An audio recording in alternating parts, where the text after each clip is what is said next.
So I'm going to talk to you guys about how normally I would do an interior, the steps and methods I use to paint interiors. Now, you need to watch my video about being a successful painter, the magic key to be a successful painter, because I don't always do everything the same. But I'll tell you the typical way that I do an interior. And it depends on a lot of different things.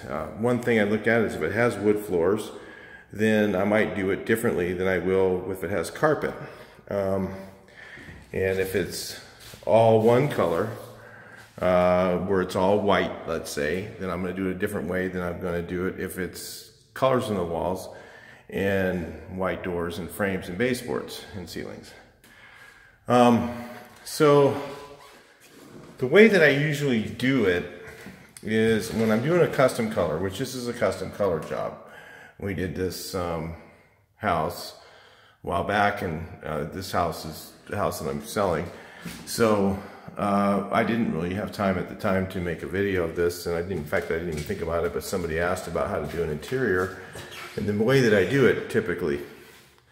So to give you an idea how that is, what I would do normally if I ran into this house and I didn't know anything about it, and it was a customer's house or whatever, typically the first thing I would do is paint the ceilings. And the type of material that I always use on ceilings is almost a dry fall type of material. And I use that on everybody's ceiling. So if somebody says, well, do you use eggshell on the ceilings? No, I never put eggshell on ceilings. There's no point in it. You know, you're not going to be touching a ceiling, you're not going to wash it, you're not going to clean it. All it's going to do is make the ceiling look lower. So I will tell people, absolutely not, I don't put eggshell on ceilings. If you want that done, you're going to have to find somebody else, because I don't do it. Okay, I use a inexpensive, basic, flat paint. And it's got to be an interior paint. So you don't want to use an exterior paint on your ceilings, because why? If the overspray falls down, everywhere the floors aren't covered, it will be sticking to it. But if you use a good, almost a dry fall material, which they have, dry fall materials are typically vinyl acrylic flats, and you know, they're not 100% acrylics. In fact, you don't want any acrylics, you want a vinyl flat on your ceilings.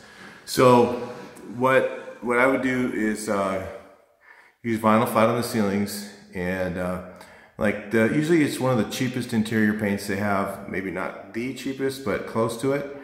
And then paint the ceilings. And on this house, I'd probably cover the floors with a drop, and then just move the drops throughout the house, because it's wood floors. If it was carpet, the amazing thing about carpet is that material will not stick to the carpet, but sometimes it does stick to the floor. Not very often, but most of the time it doesn't. But the reason I would cover them is to keep some of the, there's a lot of cracks in these floors, and when you go to wipe the dust up, sometimes just the dust in those cracks is kind of ugly and doesn't look good. So I would cover them up with drops. I just use drop cloths. I would not use plastic. And you just run through, spray all the ceilings. And then my next thing I normally do would be the doors and frames. Okay, and then I would paint and just slop my paint from the door out onto the wall a little bit. And I do all my doors and frames by rolling, typically, brush and roll. If it's a really high-end custom, I might even spray them all. But then when you spray the enamel, you're going to have to cover up your floors really well around where you're spraying, because your paint from your sprayer from enamel will stick to the floors pretty well, pretty easily. Versus if you use the flat that you use on your ceilings, more than likely it won't stick. In fact, if you're using the right product, you have the right pressure, and you watch my other videos on all the other stuff that I do, it won't stick to the floor. Okay, if it falls down that far from up here to down there, it's not going to stick, even 8 feet up. This is only 8-foot ceilings. 8 foot right there. Yep, 8 feet. So, anyway, So I would go ahead and do the doors and frame second, and then I would do the walls by brush and roll. That's how it's typically done. And what I also do when I do the walls, if the baseboards were white already, I would just run tape across the top of the baseboard. Not because I can't cut a straight line, but because it takes less coats to cover. And when I do my baseboards, it'll just cover an easily one coat. Which you just run a piece of tape across the top and then use a cardboard shield underneath the tape. And you may pull a drop with you if you feel like it. Now, for the walls, what kind of material would you use in the walls? In a house like this with narrow hallways, this is a very narrow hallway. It's probably 3 feet wide. Okay, this house would require an enamel on the walls. Now, the type of enamel that I would use is usually the lowest sheen enamel that they have available. Now, some paint companies, that's going to be eggshell. Some paint companies, that's going to be low sheen, which is typical. With this paint company, it's called Velveteen, and it looks like flat, but it has a very slight sheen to it. But it's not as shiny as eggshell. So, and why do you use that? Because it hides better, it doesn't reflect, it gives you more true color. If you have, the flatter the material is, the more true the color is.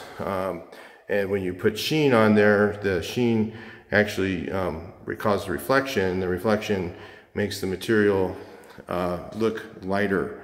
So,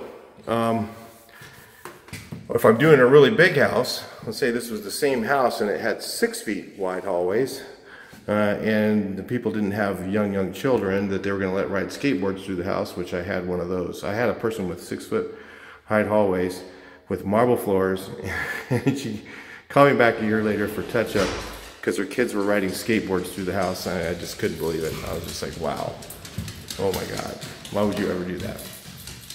So anyway, but if they had a bigger house, I would recommend flat paint because it looks better, it gives you more true color, and it's more decorator, more of the decorator's choice typically, because the sheen again changes the color a bit, makes it appear a little bit lighter than it's supposed to be.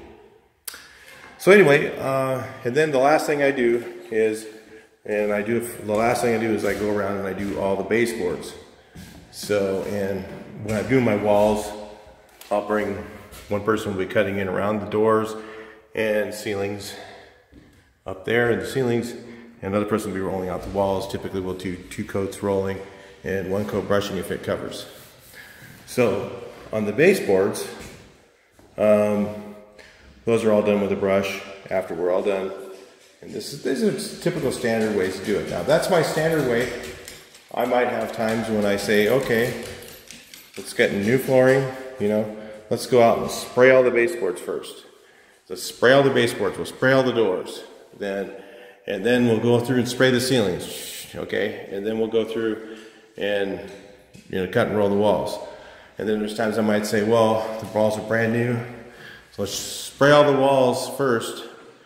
And then after we're done spraying all the walls, then I shoot the base, then I shoot the doors, then I shoot the ceiling, then we go back and we'll cut and roll the walls second coat. It all depends. So you never look at something and figure it's going to be cookie cutter. It's always going to be done the same way. You constantly observe what you need to do and what things are going to be bringing you the most profit, that are going to give you the best results. So anyway, that's how you do your interiors, and that's how I do it. And good luck. Hopefully it helps you guys find a way to do yours. And you know, we don't use any tape, okay, except for the baseboards. If I'm just going to use those to protect it. And then when we do that, that tape that we put down is basically, you're bringing your roller down to it, and then you take your brush and you kind of dry out your brush in the wall, and you just really lightly brush the top of that tape. And what that does is stop it from bleeding through underneath the tape. Then you get a nice straight line, so that when you go to paint your baseboard at the end, you can run through and just do it very quickly. All right, so, and same thing with windowsills. Those are done after the Yeah, you know, those are done at the end. Actually, the baseboard is always the very end thing. Why? Because you get your brush dirty when you touch, if you pick up any lint around the corners, you're going to get that dirt in your brush. It's going to end up on the baseboard. You don't want that on your doors and frames, and you don't want it on your windowsills. So I always do the brush, that one person will do that last. All right, so that's the way to do it. A little shortcut, if you guys ever happen to have these plugs, and the plugs are the wrong color, and you want to put on these white ones, as a cheap little shortcut, you can spray paint those, your ceiling color, or you can use it, just go ahead and use the spray can and paint those, and then put the new white covers on if you're trying to change from the off-white ones. It works pretty well. Switches I always recommend replacing. All right, I'll talk to you in the next video.